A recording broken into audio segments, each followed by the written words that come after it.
Please be seated.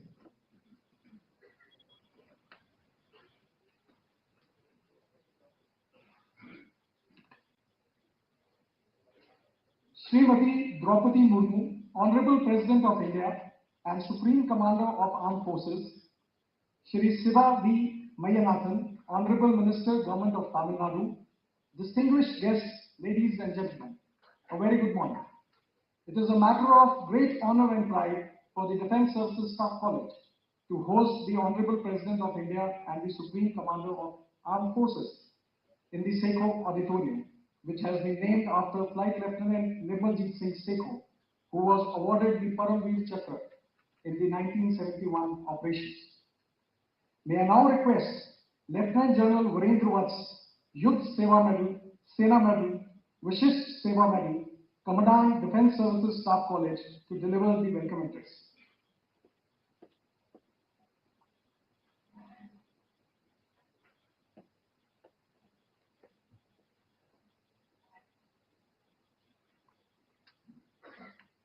Good morning, ladies and gentlemen.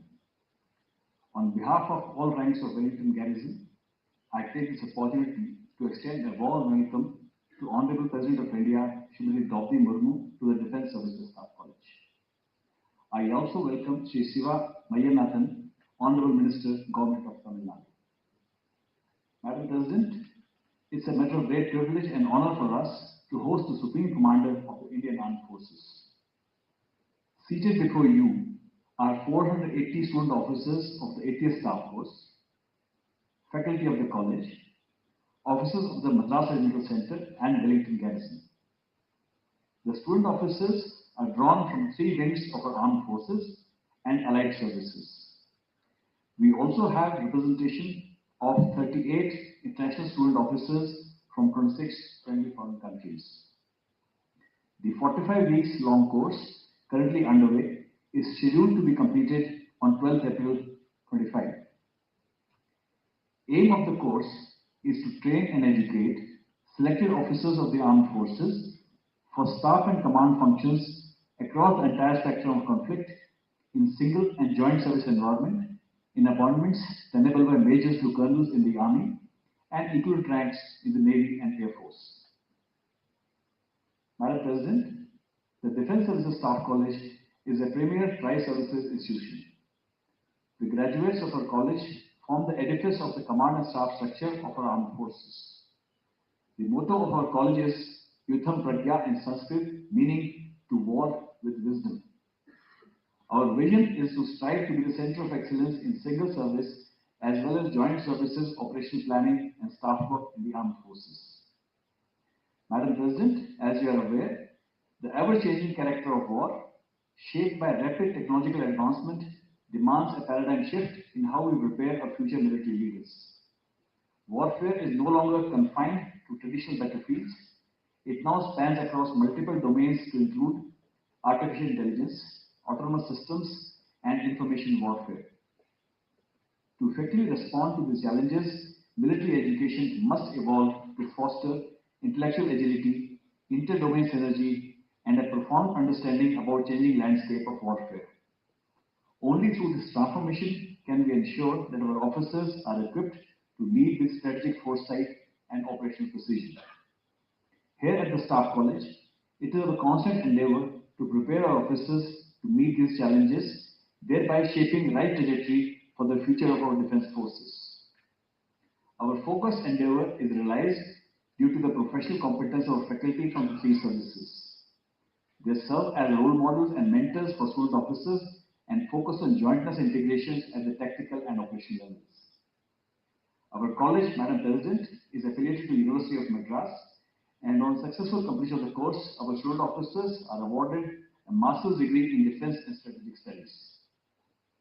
Since our establishment in 1948, we have trained more than 2,000 international student officers till date as part of our diplomatic outreach. Our notable alumni include heads of states and militaries from across the world. To mention a few, Mr. Gotabaya Rajapaksa, former President of Sri Lanka, Mr. Muhammadu Buhari, former President of Nigeria, General Ibrahim Hilmi, Chief of Defence Force of Maldives, Lieutenant General Batu Shering, Chief of Operations, Bhutan Army. Madam President, we are extremely grateful to you for having made it convenient to visit our college this morning.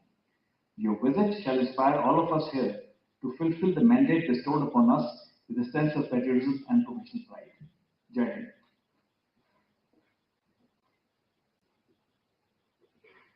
Thank you, sir. It is indeed a matter of great honor and pride for the Defence Services Staff College, and in particular the 80th Staff Force, to host the Honorable President of India. We are indeed honored by your presence, madam. I shall now request Lieutenant General Virendra Vats, Commandant, Defence Services Staff College, to felicitate the Honorable President.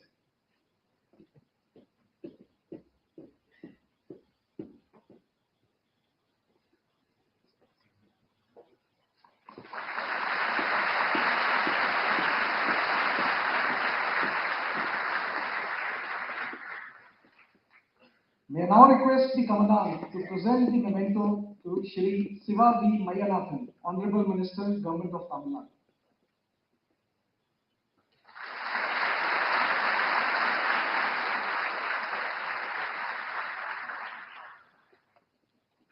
We at Defence Services Staff College lay great emphasis on critical thinking and analyzing complex problems to produce workable solutions.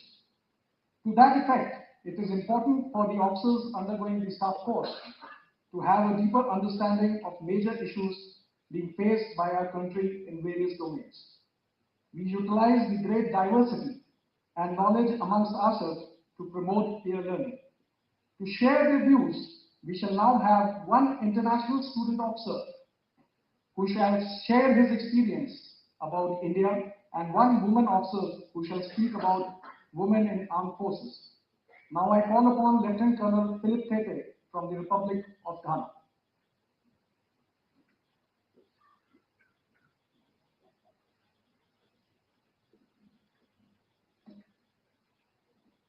Honorable President of India, distinguished guests, ladies and gentlemen, Namaste, good morning. I am Lieutenant Colonel Philip Tete, citizen of the Republic of Ghana, a member of the Ghana Army, and now one of the 38 proud international student officers at the Defence Services Staff College. It is a profound honor to stand before you today to share my experiences over the past 6 months or so in this incredible country called India. My journey to this country began in March 2024, my nomination to attend the 8-year course of the Defence Services Staff College, having previously interacted with Indian military personnel on 2 United Nations missions in Lebanon and South Sudan. I thought I knew a bit about India until I arrived here. I quickly learned to my pleasant surprise that apart from some knowledge of India's rising economic might and geopolitical dexterity in the complex global environment, I knew very little about its strategic culture, the idea that is India, and indeed what made India the country it is today. I believe I have become now more aware of India's geopolitical model of strategic autonomy, which enables it to maintain sovereignty while fostering international cooperation. Coming from Ghana, I found striking cultural similarities between our countries that eased my transition. Both nations are vibrant mosaics of diverse cultures, languages, and traditions, sharing common values in religious secularism, food, and festivals. As we often say in the army, the soldier marches on his stomach. That's one of the first things I looked at when coming here, was the food staples common in the Indian market. To great delight, I found we had similar culinary heritage. It helped me adapt quickly to the local cuisine, with chicken and mushroom biryani fast becoming my personal favorites. Also, the spirit of community during festivals, which highlights the universal values of love, unity, and respect, resonates deeply with me.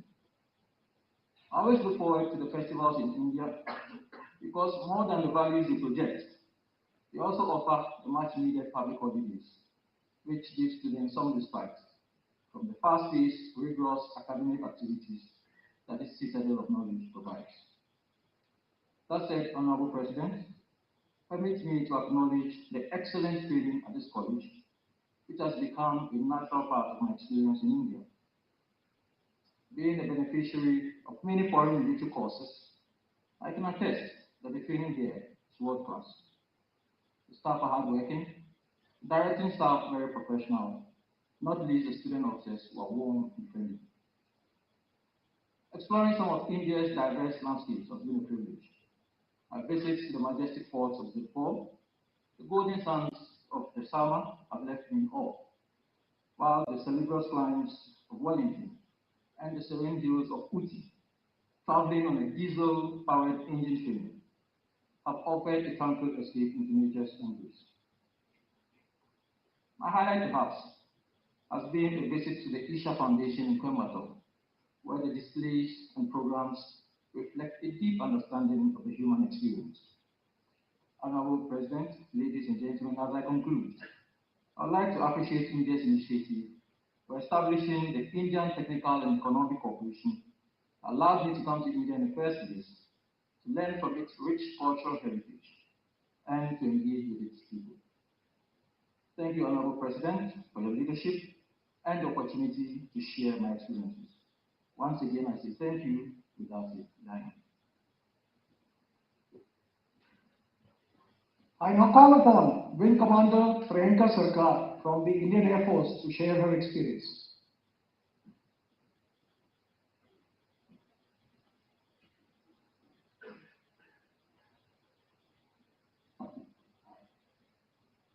Honorable President of India, distinguished guests, ladies and gentlemen, I am Wing Commander Priyanka Sarkar, a meteorology officer from the Indian Air Force.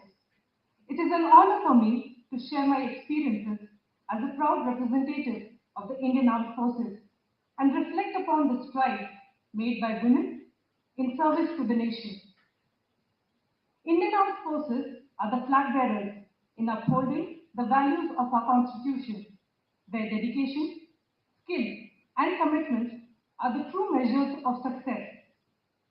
Women in uniform have proven time and again that they are up for any kind of challenge, whether in combat, technical expertise, or strategic leadership.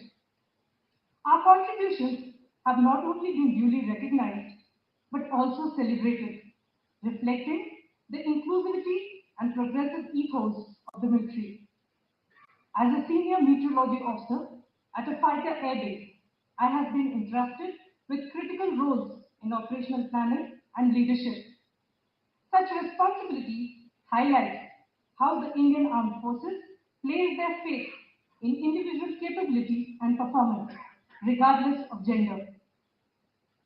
Women in Indian Armed Forces have excelled across diverse domains, from participating in international military exercises to leading humanitarian missions even during COVID pandemic.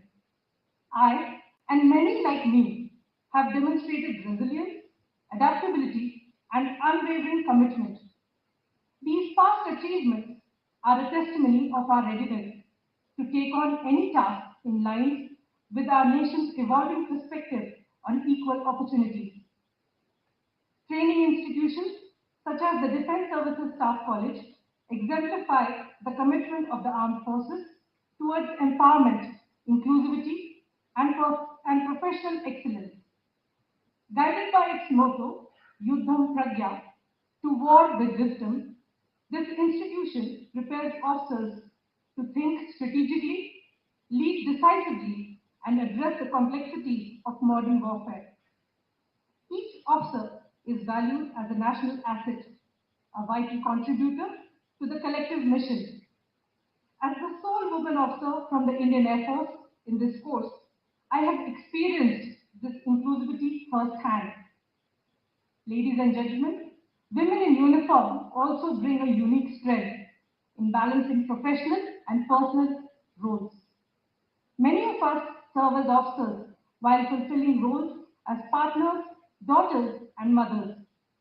This balance is immensely challenging, yet rewarding, teaching us resilience and making us stronger and more empathetic as leaders. The rise of women in the services is not just about breaking barriers. It is about proving that opportunities, when given fairly, can lead to extraordinary accomplishments. The uniform recognizes capability and dedication. It provides equal opportunities for all who are ready to rise to the occasion.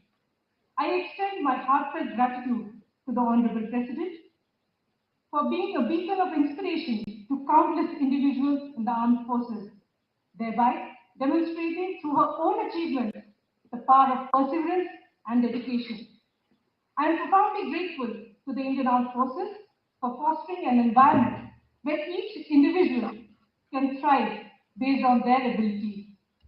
This trust and recognition have shaped me into a thorough professional, a leader, and the person who I am today. Thank you. Jai Hind.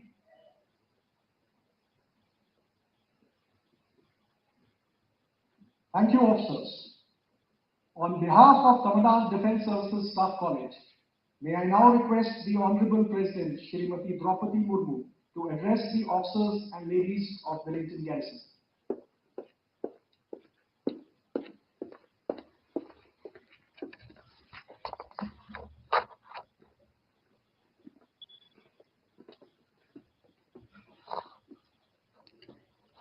Sri Siba Meyanathan, Minister of Backward Classes, Tamil Nadu.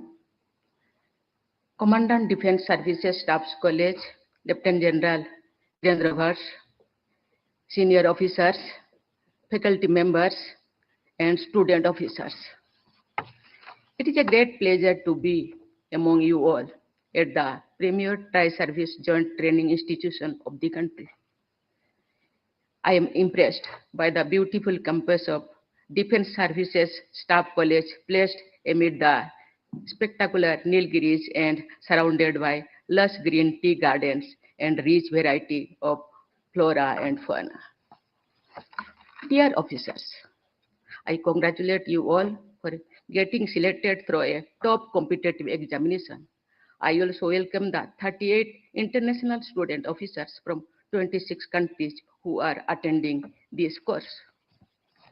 I felt happy listening to the experiences shared by the young student officers. Their determination and zeal to serve the country are commendable. I am also delighted to know that there are some women officers among you attending this course. I hope that the number of women officers in this course will rise in the near future.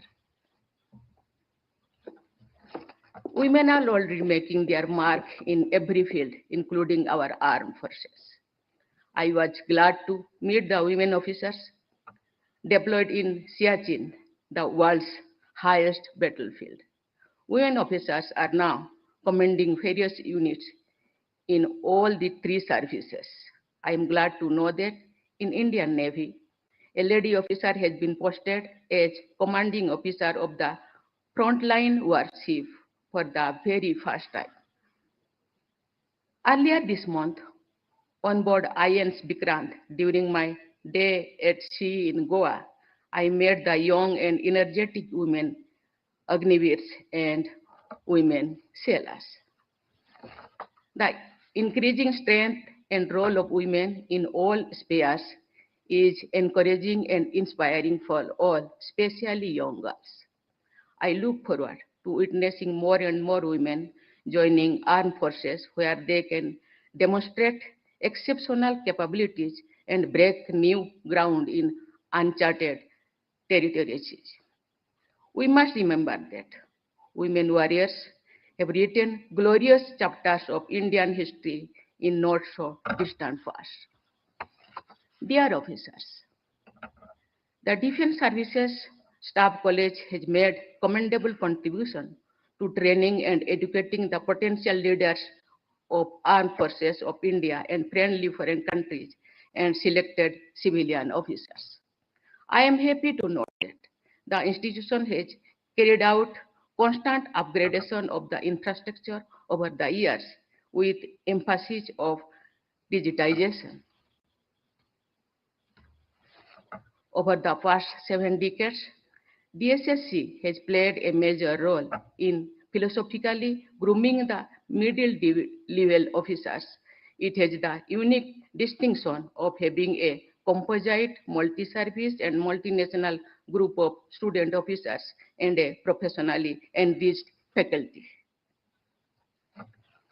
The college has been at the forefront of instruction of latest technology in imparting quality training to the officers in conformity with the best practices in similar institutions around the world. I am told that a large number of its alumni have risen to the topmost positions in the country as well as in armed forces. Indian armed forces are respected by one and all. They are in the forefront of guarding our nation's boundaries and territorial integrity. The nation is proud of our defense forces for constantly securing our national interests. Our defense personnel, who always serve with the spirit of nation first, deserve high praise. I acknowledge the contribution of their families in demonstrating immense courage with sending their loved ones out on national duty and also expressing feelings of pride about what they do for the country. Dear officers, India is rising and the world is acknowledging our growth in various sectors, including defense. India is moving towards indigenization and self-reliance to keep the armed forces ready to meet the future challenges. Our country is being developed as a major defense manufacturing hub and is moving towards becoming a reliable defense partner and big defense exporter. India's defense industry is rapidly adopting the latest technologies and is moving ahead in line with the vision of Atmanirbhar Bharat. Our defense companies such as HAL and organizations like DRDO are setting new benchmarks. Today, India exports defense equipment to more than 100 countries. India's defense exports grew by 30 times over the past decade. Make in India program has played a major role in this development. In the past changing geopolitical environment, we need to be well prepared to tackle any situation. Geopolitical dynamics have changed the security landscape, and there is a need to have deep understanding of national and global issues. We not only have to secure our national interest, but also prepare for new national security challenges like cyber warfare and terrorism. The issue of climate change is acquiring new dimensions which need to be understood and managed. Updated knowledge and cutting-edge technologies based on intensive research are required to be applied. I am confident that our armed forces officers will rise to the future challenges. This course will prepare you all for higher responsibilities and as strategists who can deal with complex situations in an effective manner. Today, officers of our friendly countries are present here. I would like to convey a message from India. India has always followed the principles of Vasudhaiva Kutumbakam and considered the whole world as its friend and family. India always follows the ideal of promoting international peace and security. I again extend my warm wishes to all international students officers. In the end, I extend my greetings to all the officers, faculty, and staff of the college. My best wishes for your bright future and illustrious career. Thank you. Jai Hind, Jai Bharat. Ladies and gentlemen, you are now requested to rise for the national anthem.